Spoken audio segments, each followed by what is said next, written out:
Good afternoon and a very welcome to everyone for joining Hardman & Co today at the Investor Forum. My name is Richard Angus and I'm the Head of Business Development here at Hardman & Co. So we'll move straight on to the first company today, which is Shield Therapeutics. So we're delighted to have Anders Lundstrom, Interim CEO, and Santosh Sambag with us today. Shield is a commercial stage pharmaceutical company delivering specialty products that address issues unmet and patients' unmet medical needs. The company was listed on AIM in 2016. So without further ado, I'd like to hand over to Anders and Santosh for the next 15 minutes or so. Thank you. My name is Anders Lundstrom. I'm an interim CEO for Shield Therapeutics, and I will give you a general introduction to Shield, and Santosh will follow up showing you our latest financial, which is the third quarter, which we released a couple of weeks ago. So we at Shield Therapeutics, we have one commercial product, and the brand name is Accrufer or Accrufer, depending on where in the world you are. It's Accrufer here in North America, and it's Accrufer typically in UK and Europe. It's an oral iron approved by FDA, EMA, and Health Canada, broadly indicated to use in adults with iron deficiency or iron deficiency with anemia. This market is a very, very big market. And the problem we are solving is that traditional oral irons often lead to discontinuation due to intolerable gastrointestinal side effects or insufficient efficacy. In the US, where we co-commercialize with Viatris, that has really catalyzed our commercial expansion and the growth for Accrufer in the US market. We estimate that the peak revenue for Accrufer is around 450 million yearly, and we have very strong intellectual property through 2035. So this is the management team. As a management team, we have extensive commercial, regulatory development and manufacturing experience. We divided in two offices. So David and Jackie are in Newcastle, and the rest of us are in an office just outside Boston in Massachusetts. So why is it important to treat iron deficiency? The prevalence is highest in women of childbearing age or patients with different inflammatory conditions like Crohn's disease, ulcerative colitis, or chronic kidney disease.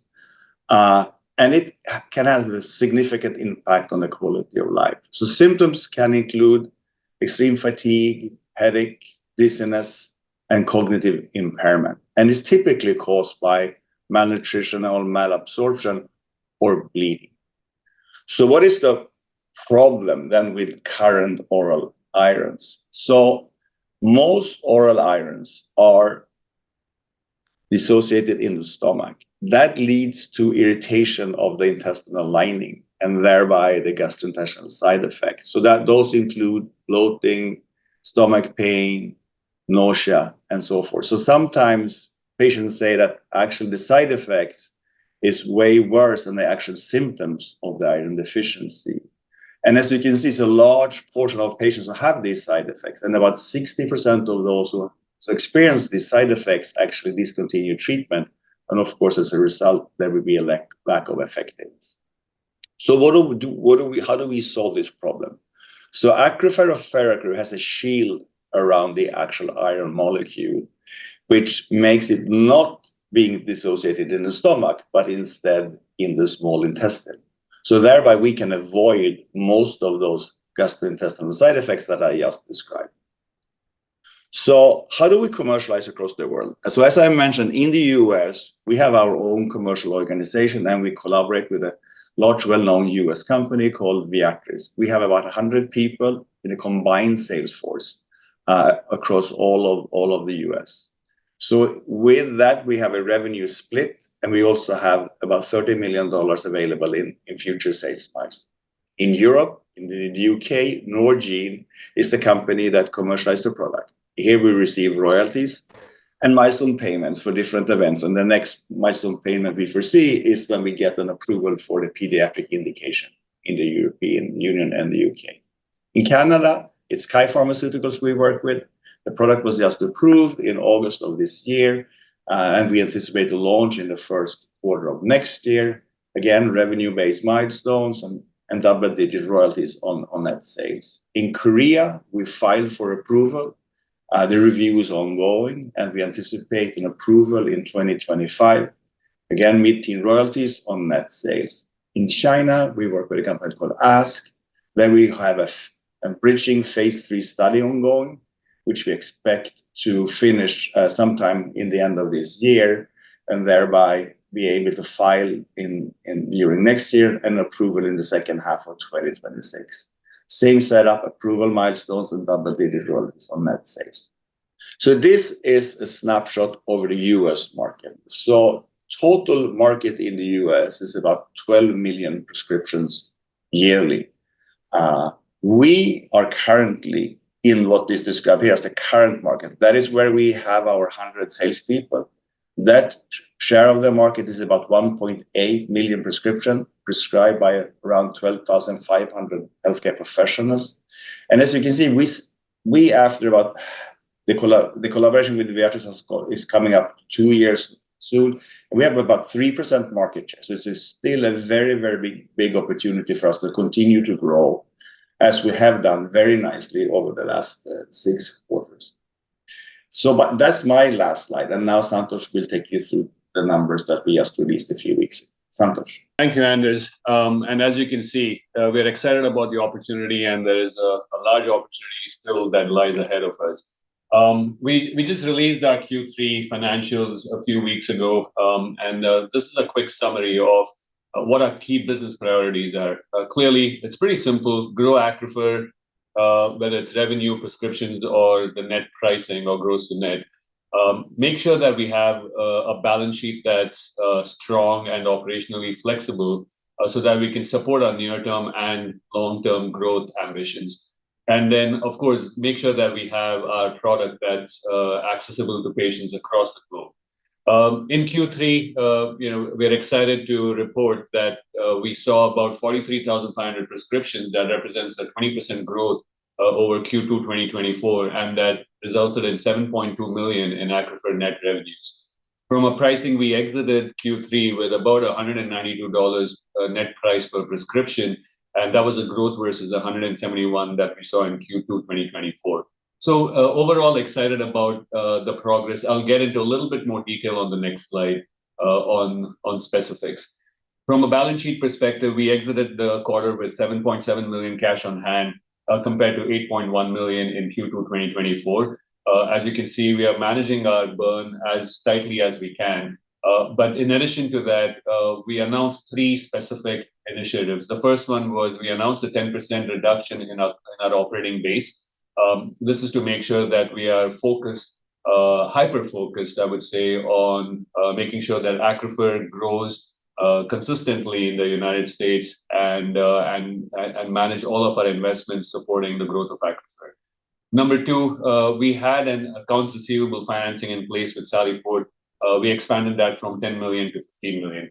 Again, not new money. This is our own money that we collect faster. And number 3, excited about a non-binding term sheet that we signed with AOP Health. They're our largest investor right now, for a potential of at least $10 million of new money via a new equity raise. I'll get into the details of that in a couple of slides. The objective is very clear to us. We want to be cash flow positive by the end of 2025. That's the key objective for the company. And then from a global patient access perspective, we reported, excited about reporting the pediatric pivotal trial that showed a pretty highly clinically relevant effectiveness with no AE-related patient discontinuation. So that's pretty good. Again, we're excited about it, but not surprised, because this is consistent with what we saw in our phase 3 trials in the adults as well. We expect to file these results with the FDA and EMA in the first half of next year, and we expect to see close to €1 million in total development milestones from our partner Norgine in Europe as we go through that process. Digging a little bit deeper into the Accrufer performance in the US, you can see growth across all 3 key metrics, whether it's prescriptions, revenues, or net price per script. In Q3 2024, 43,500 prescriptions. Like I said, that's a 20% growth over over the prior quarter and continues to grow. We continue to see that in Q4 as well. Accrufer net revenues, we saw 7.2 million versus 6.9 million. For the curious mind, that's a 5% growth versus Q2 versus the 20% that you saw in prescription. That is predominantly driven by a very technical buying pattern. What we saw was our wholesalers ended up buying more units in the last week of June, which belongs to Q2, instead of the first week of July, which belongs to Q3, predominantly because of the July 4th weekend here in the United States. Adjusting for that, we would see exactly the same growth as we saw in prescription growth, which is 20%. So fundamentally, we are pretty excited about the strength of both revenues and prescription. Similar story on the Accrufer net price per script.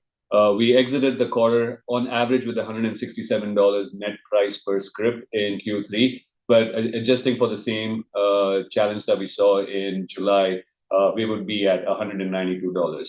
So we like the direction of travel, 139 going to 171, going up to 192. We are seeing the same trajectory in Q4 as well. So overall, fundamentally, pretty strong business showing growth across all three key metrics. From a balance sheet perspective and cash flow perspective, like I said, our goal is to be cash flow positive by the end of 2025. We already have a $20 million term loan with SWK. They are an amazing partner, and they are being very flexible and nimble as we continue to grow and extremely supportive. So we continue to maintain that as we see ourselves in the near future. The account receivable factoring program that I mentioned, this is with Sallyport. We included them to strengthen our balance sheet earlier this year by adding in a $10 million line. We expanded that. We recently announced that we expanded that to $15 million. AOP Health has been an amazing partner for us. They are our largest shareholder. Earlier this year, we announced the monetization of a China milestone.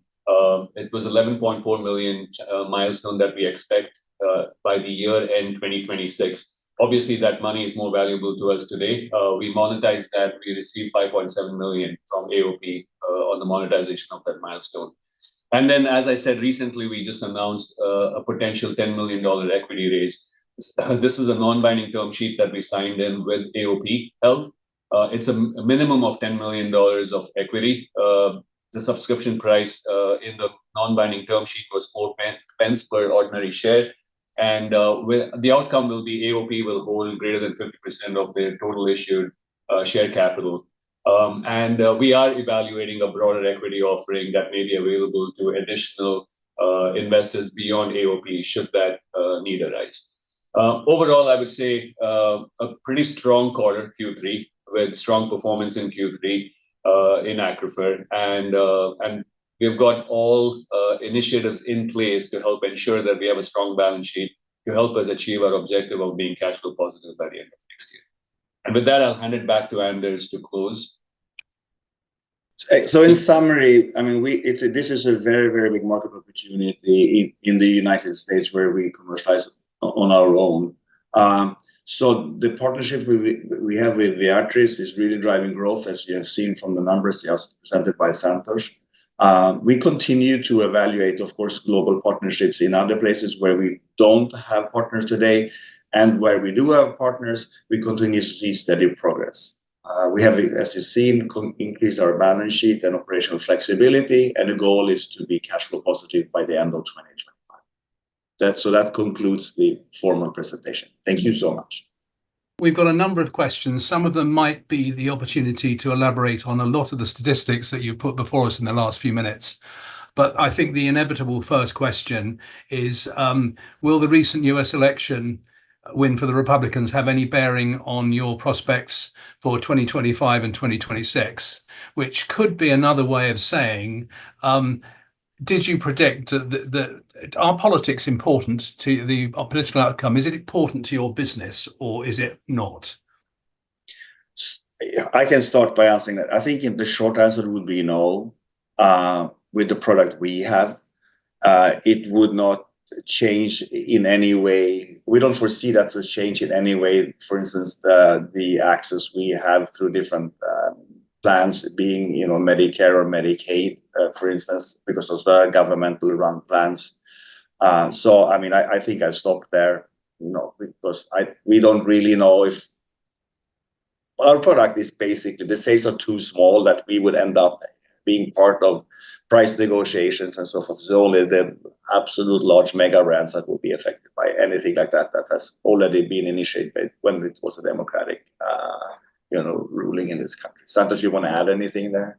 No, I think you said it right, Angus. I mean, honestly, politics does not have an impact whether a patient has anemia or lack of iron deficiency. So, our product continues to be really, really, really helpful for patients, and physicians are excited about it. So, we hope the politics doesn't have an impact on our business. Yeah. Okay, thank you, and thank you to Vijay for that question. So, a very specific question, or more specific question here from Oscar. How frequently does an average patient who is not on the product for life require a 12-week course of Accrufer? It's a very good. Typically, a patient that we see here who are not chronic to the question, they typically are on about 3 to 4 months. That's what we see per year, something like that. I mean, it's super individual, but if you look at the average length of a prescription outside the chronic condition, that's about 3 to 4 months. Okay, so we've got 1 or 2 more questions coming in. So in the interest of time, so from Martin, on the question of the cash buffer, assuming you raise $10 million with AOP, what do you forecast the low point will be for gross cash prior to turning cash flow positive at the end of 2025? That's a good question, Richard. We haven't provided any guidance on low cash point through end of next year. All we have said is, this 10 million helps us get to being cash flow positive by the end of next year. Keep in mind, those who are in the details of our business, we do have a debt instrument with SWK that does have some liquidity covenants. We don't expect to trigger any of those liquidity covenants with this raise. Okay, so thank you very much. So we've got a question from Tarek. Basically, you've talked about the increase in the average selling price this year. What do you think is achievable next year, and how confident are you that you can achieve these high prices, and when? Go ahead, Santosh. Sure. I believe what we have said in the past about our average net selling price per prescription is we expect to be in around 220 as we exit next year. We are seeing, as you look at exiting Q3, we are already close to the 200 point. So, we feel pretty confident that we are on the right track to getting to 200 plus and close to 220 as we look at next year. We're putting in multiple initiatives as we speak to help improve our pricing profile. Most of the growth that you've seen in pricing has been organic. It's been more coverage by commercial insurance companies as well as Medicaid.